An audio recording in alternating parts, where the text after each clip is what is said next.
آقا کریم صلی اللہ تعالی علیہ وسلم نے ایسے ایسے موقع پر کہ دنیا کو ہلا کر رکھ دیا. لیجئے جناب، ایک عورت آتی ہے کعبہ شریف میں اور اس نے کہا کہ میں اپنے ساتھ دھونی لے کر آئی ہوں، یہ اعلان نبوت سے پہلے کی بات ہو رہی، اور میں کعبہ شریف کو جو ہے وہ خوشبو کی دھونی دینا چاہتی. اس میں آگ جل رہی تھی اور اس آگ نے جو ہے وہ کعبے پہ اثر ڈالا اور کعبہ شریف کی جو چھت کی لکڑیاں تھیں وہ ساری اس میں جل جاتی. اور اسی طرح سے بارشوں کی وجہ سے بھی کعبہ شریف کے اوپر اس کے اثرات ہوئے. وقت گزر گیا، قریش نے کہا کہ ایسا کیا جائے کہ کعبہ شریف کو ہمارے جد سیدنا ابراہیم علیہ السلام نے کہ جس طرح سے اس کی تعمیر فرمائی تھی اس سر نو جو ہے وہ ریپیرنگ کا وہ کام کیا جائے. اور یہ سارا کام کر لیا گیا. وقت آیا وہ کہ جب حجر اسود کو اس کی جگہ پر منتقل کرنا تھا، حجر اسود کو اسی مقام پر جب رکھنا تھا، تو ایک قبیلے نے کہا کہ ہم اس سے بڑے ہیں لہٰذا یہ شرف ہمیں ملے گا. دوسرے قبیلے نے کہا وہ تمہارا کیا مقام ہے، ہماری عزت تم سے زیادہ ہے لہٰذا یہ شرف ہم کو ملنا چاہیے. لیجئے جناب، وہاں پر جو لگا ایک فساد، اور عنقریب تک کہ تلواریں نکل جاتی اور گردنیں کٹنا شروع ہو جاتی. اور اس وقت اس پورے کام کی جو کمان کر رہے تھے وہ مکے کے سردار قریش کے ولید بن مغیرہ تھا کہ جس کی کمان کے اندر یہ سارے کام ہو رہے تھے. لیکن اسی خاندان کا ایک شخص ہے جس کا نام ہے امیہ بن مغیرہ.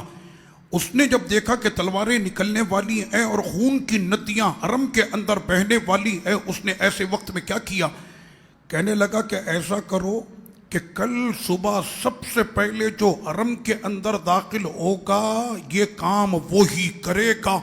اور صبح جب ہوتی ہے اور سارے کے سارے دوڑتے ہیں کہ میں پہلے پہنچوں میں پہلے پہنچوں.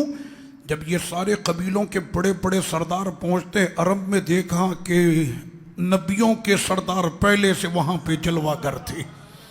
آقا علیہ الصلوۃ والتسلیم وہاں پر پہلے سے تشریف فرما تھے.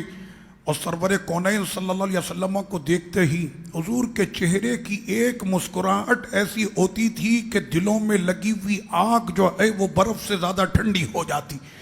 سرکار نے ایک مسکراہٹ بری نظر سے سب کو دیکھا تو انہوں نے فوری طور پر کہا کہ یہ حق انہی کا ہے کہ یہ صادق بھی ہے، یہ امین بھی ہے. اب سنیں آقا علیہ الصلوۃ والتسلیم کیسے لوگوں کو جوڑا کرتے تھے. سرور کونین صلی اللہ علیہ وسلم نے اپنی چادر مبارک بچھائی، اور چادر مبارک بچھانے کے بعد پھر حجر اسود کو اٹھایا، یہ کہتے ہوئے کہ تم سب کی طرف سے اس حجر اسود کو میں اٹھا رہا ہوں. اور اس کے بعد حجر اسود کو جو ہے وہ اپنی چادر مبارک میں رکھا.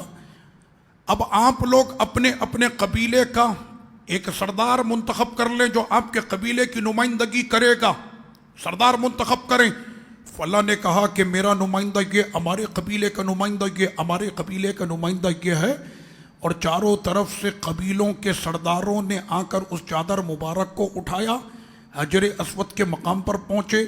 آقا علیہ الصلوۃ والتسلیم نے دوبارہ اس حجر اسود کو یہ کہتے ہوئے اٹھایا کہ تم سب کی طرف سے میں اٹھا رہا ہوں. اور حضور نے اس مقام پر کہ جو حجر اسود کا مقام ہے وہیں پر اس کو نصب کر دیا، رکھ دیا. اور اس طرح سے کہ جو ہزاروں گردنیں کٹنے والی تھیں، سرکار کی ایک حکمت سے وہ تمام گردنیں بچ گئیں. اور آقا علیہ الصلوۃ والتسلیم نے جو ہے یہ حسین عمل جو ہے وہ کر کے دکھا دیا.